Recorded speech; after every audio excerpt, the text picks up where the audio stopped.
మొత్తం ఘోరం అన్న. ఏంటంటే వీళ్ళకి వచ్చే వరకు మేము ఆపినా కానీ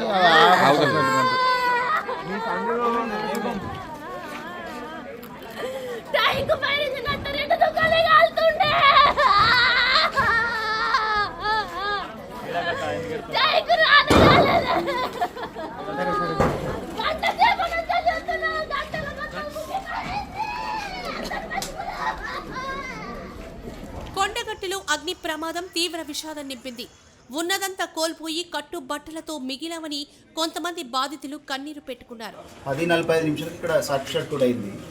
ఆంచెల్ వచ్చేసరికి ఏమైంది ఏంటంటే ఇక్కడ కరెంట్ లేదు. మేము కిందికి వచ్చేసరికి ఆల్రెడీ విపరీతమైన పొగలు. కిందికి వచ్చేసి ఇక్కడ మోటార్ ఆన్ చేద్దాం అనేసరికి కరెక్ట్ 2 నిమిషాలలో మోటార్ అంత కరెంట్ పోయేసరికి మోటార్ ఆగిపోయింది. విపరీతమైన పొగ, ఏం చేసేయలేక అందరం పిల్లలందరినీ తీసుకొని బయటకు వచ్చేసినాం. విపరీతమైనటువంటి ఏంటిది, ఇవన్నీ బొమ్మల షాపులు ఉండేసరికి ఏంటంటే ప్లాస్టిక్ ఐటమ్ ఎక్కువ ఉంటుంది ఇందులో. ఆ విపరీతంగా ఏమైంది, ఆ మంటలు చెలరేగి అది దారుణమైన అటువంటి పరిస్థితి కూడా రావద్దు మనకు. అంత విపరీతంగా అయ్యేసరికి అట్లా అమ్మ వాళ్ళు పెద్దలు ఇదంతా వ్యవహారం ఏం చేయలేకపోయినాం. అంత వేడిలో కూడా ఏం చేయలేకపోయినాం. అది పరిస్థితి. అసలు ఇక్కడ ఫైర్ ఇంజిన్ రావడానికి గంట టైం పట్టింది. 55 నిమిషాల దాకా పట్టింది. ఫోన్లు చేసినా ఎవరు రెస్పాండ్ కాలేదు నైట్ ఆ టైంలో. ఇది పరిస్థితి. ఎంత నష్టమై ఉంటుంది మీకు? విపరీతంగా నష్టమై ఉంటుంది. మొత్తం వైరింగ్ పోయింది, ఒక 10-15 వేల క్యాష్ పోయింది, వైరింగ్ పోయింది, వాషింగ్ మిషన్స్ ఖరాబ్ అయిపోయినాయి మొత్తం. అసలు దగడంటే విపరీతమైనటువంటి జ్వాల, ఏం చేయలేని పరిస్థితి. చాలా పెద్ద ఎత్తున నష్టమైంది. పిల్లలు అందరికీ అసలు ఏం చెప్పాలన్నా కూడా మా బాధ వర్ణాతీతం. ఆ రకంగా అవుతుంది. రాత్రి 3:30 దాకా మంటలు ఆర్పినా ఆగలేని పరిస్థితి. 5 ఫైర్ ఇంజన్లు 4 ఫైర్ ఇంజన్లు వచ్చినాయి. ఒక 4 గంటలు 5 గంటల దాకా ఈ వాటర్ను కంపల్సరీ కొట్టిదా కూడా ఇప్పటికి కూడా జ్వాల నడుస్తూనే ఉంది. అంత పెద్ద ఎత్తున జరిగింది. మరి దానికి కారణం ఏంటిదో ఒకసారి మీరు కూడా పరిశీలన చేయండి. కొంచెం మమ్మల్ని ఆదుకొని కష్టపడి పైకి వచ్చి మేమందరం కష్టపడి చేసుకున్న వ్యవహారం ఇది. ఎవరి వల్లనో నష్టపోతే ఇబ్బంది కదండి. కొంచెం మీరు కూడా ప్రభుత్వం తరఫున ఏదైనా సహాయమో ఏదైనా చూసి మాకు ఏదైనా అధికారులకు కానీ కలెక్టర్ గారు కానీ కొంచెం మా తరఫున చెప్పండి మా పరిస్థితిని. ఎందుకంటే ఇక్కడ అందరూ కూడా కష్టపడి సంపాదించుకుని ఏదో బతికే వాళ్ళే అందరూ. ఇక్కడ మధ్యతరగతి వ్యవహారం ఇదంతా. ఈ విపరీతమైన నష్టాన్ని ప్రభుత్వమే మాకేదైనా ఆదుకొని మమ్మల్ని అందరినీ చూసుకోవాలని చెప్పేసి నా కోరిక. జగిత్యాల జిల్లా మల్యాల మండలం కొండగట్టు ఆలయం దిగువన రహదారి పక్కన ఉన్న దుకాణ సముదాయాలు అగ్నికి ఆహుతయ్యాయి. ఓ దుకాణంలో షాక్ సర్క్యూట్ కారణంగా చెలరేగిన మంటలు క్షణాల వ్యవధిలోనే ఇతర షాపులకు వ్యాపించాయి.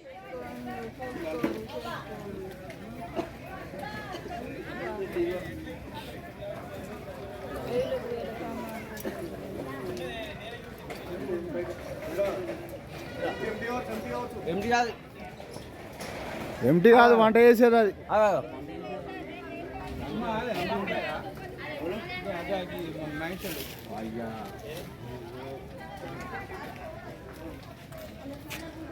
నవంబర్ 29న రాత్రి 11 గంటల సమయంలో ఈ ప్రమాదం జరిగింది. ఫైర్ ఇంజిన్ సమయానికి వచ్చుంటే ఇంత పెద్ద ప్రమాదం జరిగుండేదే కాదని బాధితులు చెప్తున్నారు. పల్లెటూరు గణేష్ కొండగట్టు. నేను జీవనాధి కోసం 15 సంవత్సరాలు ఇక్కడ ఉన్నాను. నా షాపు రాత్రి కరెంట్ షాప్ దగ్గరమైంది. ఇంకా నాకు 10 లక్షల నష్టం జరిగింది. నాకు బంగారు ఆభరణాలు ఉన్న సర్టిఫికేట్లు పిల్లలై అన్ని వస్తువులు అన్నీ కలిపిపోయినాయి. ఫైర్ ఇంజిన్ లీట్ రావడం వల్ల మాకు నష్టం జరిగింది. కరెంటు ఆపేసినాం. ఒక బైక్ కాలిపోయింది, నాది 2 వీలర్. సర్టిఫికేట్లు బంగారం గోల్డ్ 3 తులాల అవన్నీ పోయినాయి. కార్తీక్ పూలు అయిపోయినాయి. చాలా కష్టం జరిగింది మాకు రాత్రి. 4 వరకు మాకు పోలీస్ సౌకర్యం కల్పించారు. ఇప్పటి వరకు అందరూ వచ్చారు. తమ కుమార్తె పెళ్లి కోసం ముందస్తుగా కొనిపెట్టుకున్న బంగారం మంటల్లో కాలిపోయిందని ఓ కుటుంబం కన్నీరు పెట్టుకుంది. బీటెక్ చివరి సంవత్సరం చదువుతున్న తమ కుమార్తె సర్టిఫికేట్లు కూడా కాలి బూడిదయ్యాయని తెలిపారు. సార్ రాత్రి 10-10:30 సుమారుకి వెళ్ళి నైట్ మేము పడుకున్నాము.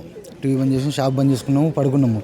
ముంగట ఫస్ట్ షాపు మంటలు వేస్తున్నాయి, కాలుతున్నాయి అంటే మేము ఉరికినాము. ఊరికి పై బట్టి నీళ్లు పట్టడము, వాటిని చల్లబడడానికి మా ప్రయత్నం మేము చేసినాము. వెంటనే పోలీస్ స్టేషన్కి కాల్ చేసినాము. ఫైర్ స్టేషన్కు వాళ్ళే ఫోన్ చేసినాము. నాకు అంత తొందరగా స్టేషన్ నెంబర్ తోచలేదు. ఆ లోపే మేము ఏమన్నా తీద్దాము, మరి ఇవన్నీ సామాన్లు తీద్దాము, షాపు వెంటనే ఒకదాని తర్వాత ఒకటి వస్తుందని చెప్పి మేము లోపలికి వచ్చి ఇవి తీద్దామనే లోపల మా షాప్ వరకు వచ్చినాయి. మా బిడ్డ సర్టిఫికేట్లు ఉన్నాయి. మా బిడ్డ బీటెక్ ఫైనల్ ఇయర్. ఆమె పెళ్లి కోసమని ఇంత అంటే ముందు నుంచే కొంచెం బంగారము రెడీ చేసుకొని పెట్టుకుంటాం సార్. ఎందుకంటే ఒక 1 or 2 yearsలో పెళ్లి చేద్దామన్న, సంబంధాలు చూసి పెళ్లి చేద్దామని ముందు నుంచే బంగారం పెట్టుకుంటున్నాం. మళ్ళీ ఇప్పుడు సీజన్ టైం ఇది, మేము సామాను కూడా తీసుకొచ్చుకొని పెట్టుకున్నాము. ఆ సామాను ఇటు ఈ బంగారము క్యాష్ ఉండే, ఆ క్యాష్ సహా మొత్తం దగ్ధమైంది సార్. మేము కట్టుబట్టలతో మేము మనుషులు మిగిలినాం అంతే సార్. ఎంత నష్టమై ఉంటుంది? దాదాపు నా వరకైతే 10-12 లక్షలు నష్టం సార్ మొత్తంగా చూసుకుంటాం. సమ్మక్క సారలమ్మ జాతర నేపథ్యంలో దుకాణదారులు పెద్ద ఎత్తున ఆట బొమ్మలు, ప్లాస్టిక్ సామాన్లు కొని తెచ్చుకున్నారు. అప్పులు చేసి సామాన్లు తెచ్చుకున్నామని కొంతమంది బాధితులు తెలిపారు. ఆ సామాన్లన్నీ మంటల్లో కాలి బూడిదయ్యాయి.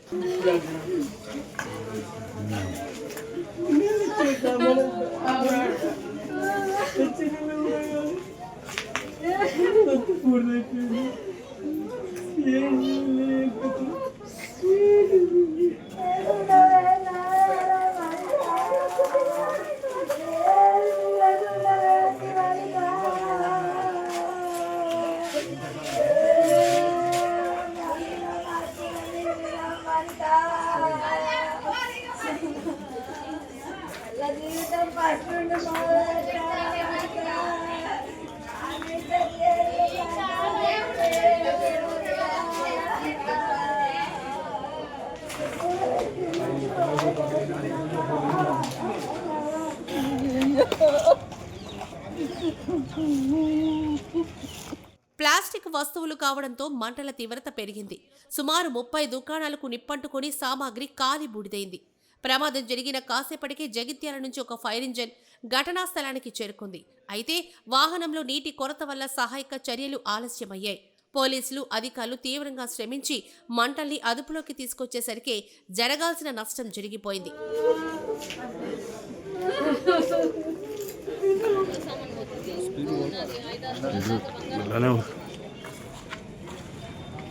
ప్రమాదం సమాచారం అందగానే విద్యుత్ అధికారులు కరెంటు సరఫరాను నిలిపేశారు. మోటార్లతో నీటిని పట్టేందుకు ప్రయత్నిస్తూ ఉండగా కరెంటు పోయిందని బాధితులు తెలిపారు. ప్రమాదంలో కోట్ల రూపాయల ఆస్తి నష్టం జరిగినట్లు అంచనా వేస్తున్నారు. బాధితులను ప్రభుత్వమే ఆదుకోవాలని చొప్పదండి మాజీ ఎమ్మెల్యే బీఆర్ఎస్ నేత సుంకే రవిశంకర్ కోరారు. ప్రసిద్ధ పుణ్యక్షేత్రం, కోరిన కోరికలు తీర్చే కొంగు బంగారం అయినటువంటి కొండగట్టు దేవస్థానంలో నిన్న రాత్రి సుమారుగా 10:30-11 గంటల ప్రాంతంలో షార్ట్ సర్క్యూట్ అయి దాదాపుగా ఒక 30 షాపుల వరకు పూర్తి స్థాయిలో కాలి బూడిదైనటువంటి ఈ పరిస్థితి చూస్తే నిజంగా హృదయ విదారకంగా మనసు చలించిపోతా ఉంది. చాలా బాధేస్తా ఉంది. నిజంగా కడు పేదలు, రెక్కాడితే కానీ డొక్కాడనటువంటి కుటుంబాలు, ఏదో మరి ఇప్పుడు సమ్మక్క సారక్క పండగ ఉన్నది, ఆ పండగకు మరి ఆ భక్తుల కోసం రకరకాల వస్తువులను కొనుక్కొచ్చుకొని ఆ భక్తులకు అందించాలనేటువంటి ఉద్దేశంతో బయట అప్పులు చేసి ఫైనాన్స్లల్లా అక్కడెక్కడ అప్పులు చేసి ఆ మెటీరియల్ దాదాపుగా ఒక్కొక్క షాప్లో 25 లక్షలు, 30 లక్షలు, 10 లక్షలు, 15 లక్షల మెటీరియల్ మరి పెట్టుకున్న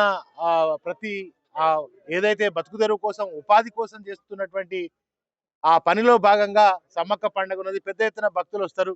దాంతో ఇంత ఉపాధి చేసుకొని బతకచ్చు అనేటువంటి తీసుకొచ్చి అప్పు చేసి తీసుకొచ్చుకుంటే వాళ్ళ బతుకు తెరువే, వాళ్ళ బతుకులే నిజంగా రోడ్డు పాలైనటువంటి పరిస్థితి చూస్తే ఒక 2-3 కుటుంబాలు వాళ్ళు ఏం చెప్తా ఉన్నారంటే, సార్ మా బిడ్డ పెళ్లి చేద్దామని, ఇప్పుడు బీటెక్ చదువుతుంది, బిడ్డ పెళ్లి చేద్దామని ఆ బిడ్డ కోసం బంగారము, బట్టలు, డబ్బులు అవన్నీ కూడా కొనుకొచ్చి పెట్టినాం సార్. దాదాపు 10 లక్షల రూపాయలు ఆ షెడ్లో పెట్టినాం సార్.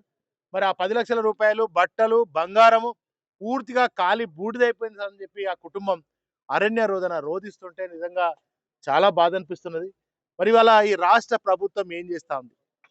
మొన్నటికి మొన్న మరి ఇదే కొండగట్టు దేవస్థానం మీద కూడా విద్యుత్ షాక్తో మరి షార్ట్ సర్క్యూట్తో ఒక మహిళ కూడా చనిపోయినటువంటి పరిస్థితి మనం చూస్తా ఉన్నాం. అంటే ప్రభుత్వ నిర్లక్ష్యం వల్ల ఇవాళ ఈ కొండగట్టులో అనేకమైనటువంటి దురదృష్టకరమైనటువంటి సంఘటనలు జరుగుతున్నటువంటి నేపథ్యంలో దాదాపుగా 30 షాపులలో ఒక్కొక్కరి షాపులలో 15 లక్షల నుంచి 20-25 లక్షల మరి మెటీరియల్ ఉంది కనుక మరి ఒక్కొక్క కుటుంబానికి ప్రభుత్వమే పూర్తి బాధ్యత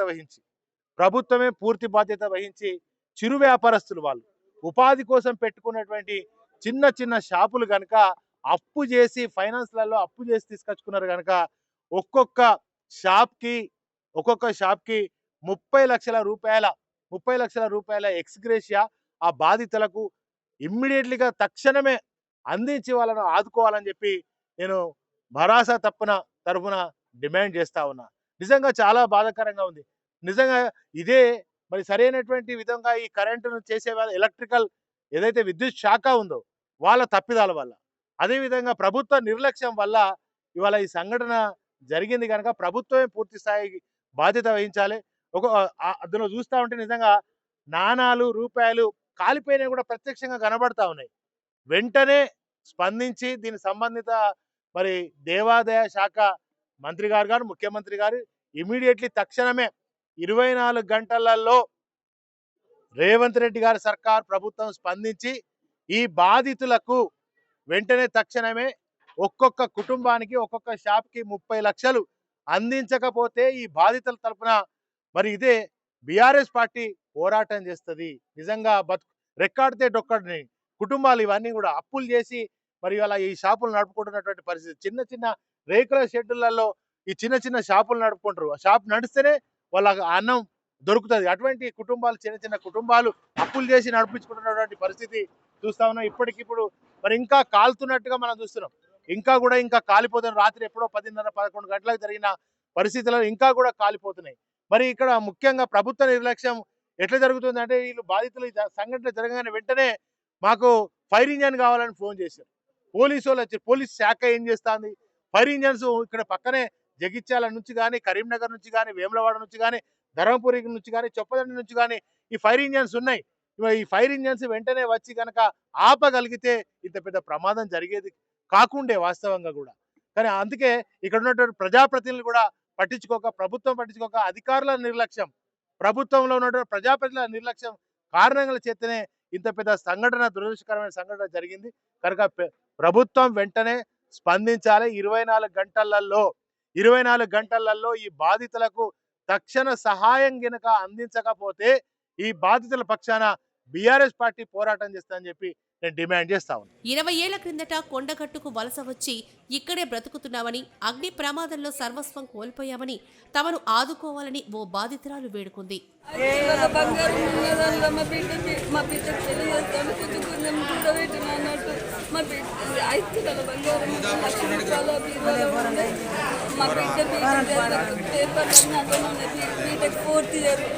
అన్ని సర్టిఫికెట్లు కాలిపోయినాయి.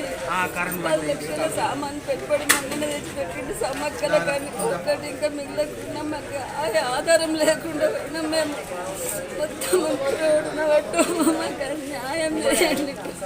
మా బిడ్డ కోసం రాసిన బంగారం ఇంకా కాలిపోయింది. అలానే మా బిడ్డ సర్టిఫికెట్లు ఇంకా కాలిపోయినాయి. ఏం చేయాలి అర్థమవుతలేదు మాకు. బట్టలతో మాత్రమే ఉన్నాము. అన్ని కాలిపోయినాయి. ఆధారం 20 సంవత్సరాలు అవుతుంది ఇక్కడికి వచ్చి బతకమంటే పెద్ద కష్టం వచ్చి పడేసి. ఏం పేరమ్మా? జ్యోతి. నా భర్త పెద్ద బిడ్డనిచ్చి సంతోషం. ఎంత అవుతుంది మీ బిడ్డ? బిడ్డకి 4th year. అన్ని సర్టిఫికెట్లు వేయినాయి. ఇవాళ కొత్త కాలం తెచ్చే అంత ఇంకా లేదు. ఒక్కో దుకాణంలో 8 నుంచి 10 లక్షల విలువైన సామాగ్రి అగ్నికి ఆహుతి అయినట్లు భావిస్తున్నారు. ఒక్కో షాపును అధికారులు తనిఖీ చేసి నష్టాన్ని అంచనా వేస్తారని ఆర్డీఓ మధుసూదన్ తెలిపారు. కొండగట్టులో రాత్రి అనుకోకుండా ప్రమాదం వలన జరిగిన అగ్ని ప్రమాదంలో దాదాపు 25 నుంచి 30 టెంపరీ షెడ్స్లో ఉన్న షాప్స్ అన్నీ పూర్తి స్థాయిలో అవి దగ్ధం కావడం జరిగింది. దానికి సంబంధించి కలెక్టర్ గారు పూర్తి స్థాయిలో నివేదిక ఇవ్వమని మమ్మల్ని కోరడం జరిగింది. మేము రెవెన్యూ టీమ్స్ను వేసి ప్రతి షాప్లో ఏమేమి డ్యామేజ్ జరిగింది, ఎంతవరకు నష్టపరిహారం జరిగింది అనేది కలెక్టర్ గారికి నివేదించడం జరుగుతుంది.